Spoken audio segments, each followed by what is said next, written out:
تو میں آپ کو بتا دوں کہ اس کے پیچھے ایک بہت دردناک کہانی ہے، ایک بہت غمناک واقعہ ہے۔ وہ یہ کہ سعودی عرب کا ایک شہر ہے نجران، جو کہ یمن بارڈر کے قریب ہے۔ یہ وہاں کا سعودی عرب کی یہ ویڈیو 2-3 دنوں سے بہت زیادہ وائرل ہو رہی ہے، چاہے فیس بک ہو، انسٹاگرام ہو، یا پھر ٹویٹر ہو، یا پھر واٹس ایپ گروپ میں ہو، بہت زیادہ وائرل ہے۔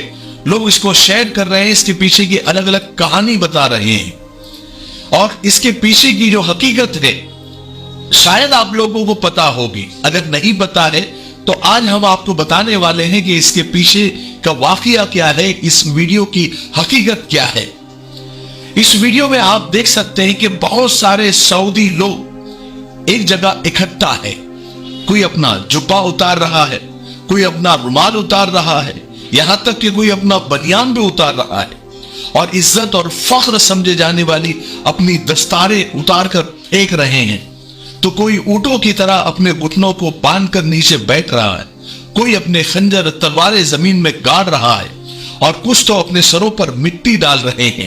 یعنی عجیب و غریب حرکتیں یہ سعودی لوگ کر رہے ہیں۔ ان کو دیکھ کر لوگ سوچ میں پڑ گئے ہیں کہ یہ سعودیوں کو ہوا کیا ہے، یہ لوگ ایسا کیوں کر رہے ہیں۔ بہت سارے لوگ جاننا چاہتے ہیں کہ یہ ماجرا کیا ہے، اس کی پیچھے کی حقیقت کیا ہے۔ تو میں آپ کو بتا دوں کہ اس کے پیچھے ایک بہت دردناک کہانی ہے، ایک بہت غمناک واقعہ ہے۔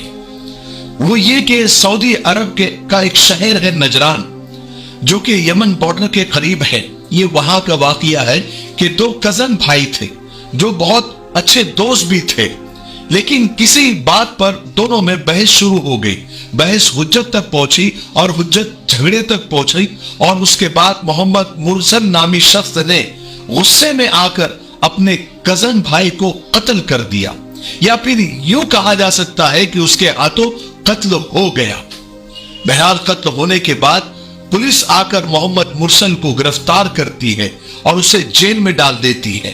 چونکہ سعودی عرب میں شریعہ قانون چلتا ہے، وہاں پر کسی کا فون کال نہیں چلتا، کسی نیتا کی پرچی نہیں چلتی، یا رشوت نہیں چلتی۔ شریعت میں خون کا بدلہ خون ہے، قصاص قتل کے بدلے قتل۔ بہرحال محمد مرسل کو پولیس گرفتار کرتی ہے، کورٹ میں کیس چلتا ہے، اور ایک دن قتل ثابت ہو جاتا ہے۔ وہ بھی ایسے سالوں سال نہیں کہ 10 سال ہو گئے، 20 سال ہو گئے۔ کچھ لوگ یہ بتاتے ہیں کہ 1 سال میں یہ ساری کارروائی مکمل ہو گئی، اور ایک خبر یہ ہے کہ 3 مہینے میں ہی یہ کارروائی مکمل ہو گئی، اور کورٹ نے قاتل محمد مرسل کو سزائے موت سنا دی۔ اب جب ایسا ہو جاتا ہے، قتل ثابت ہو جاتا ہے، اور جب کورٹ یہ فیصلہ کر دیتی ہے کہ اس قاتل کی گردن کو اڑا دیا جائے، ایسا ہونے پر دونوں خاندان اور یا پھر دونوں قبیلے والوں کو کچھ مہلت دی جاتی ہے کہ وہ آپس میں صلح کر سکتے ہیں۔ قانون کے حساب سے، شریعت کے قانون کے حساب سے 3 راستے بچتے ہیں۔ ایک یہ کہ قصاص، یعنی قتل کے بدلے قتل، خون کے بدلے خون۔ دوسرا راستہ یہ ہے کہ دیت دے کر، کچھ معاوضہ دے کر، خون بہا دے کر قاتل کو معاف کیا جا سکتا ہے۔ اور تیسرا راستہ جو سب سے اچھا راستہ ہے، جس کی فضیلت بھی ہے، اس پر ثواب بھی ہے، کہ مقتول کے ورثہ، یعنی جن کا قتل ہوا ہے، اس کے خاندان والے اللہ کے لیے اس کو معاف کر دے، کہ چلو ہمارا بیٹا تو چلا گیا، واپس نہیں آ سکتا، ہم آخرت میں اس کا اللہ سے بدلہ لیں گے، ہم اللہ کے لیے معاف کر دیتے ہیں۔